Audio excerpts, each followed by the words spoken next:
everyone. Today I'm going to share some simple Mac shortcuts that will help you work smarter and switch between apps a little more efficiently. Let's jump right in.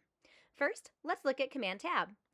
Command Tab is your go-to keyboard shortcut for switching between open applications. Simply hold down the Command button on your keyboard, which is located to the left or right of your spacebar, and tap on Tab at the same time.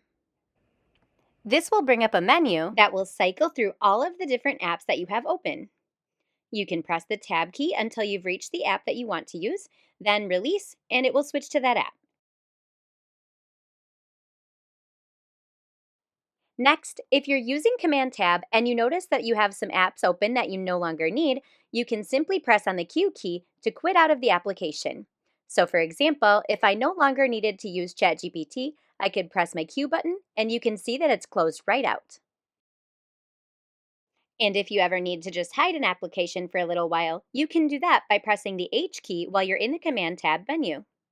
While in the Command Tab menu, I can simply press the H key and it will hide whatever app I was on. In this case, iMovie. This will hide the app without quitting out of it so that you can quickly get back to work when it's time to focus on that activity.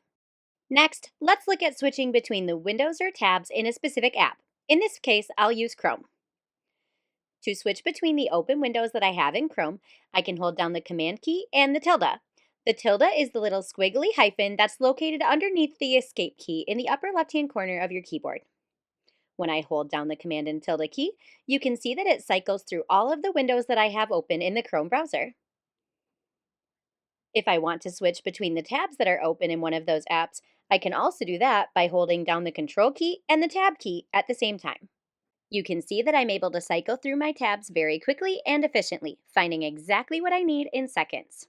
Last but not least, if you ever need to access something that's on your desktop, simply find an open corner of desktop and click there. All of your windows will be shoved to the side so that you can find whatever it is you need on your desktop. And to bring them all back, just click again. These shortcuts will save you clicks and keep you focused. Try them all to see how much faster you can get.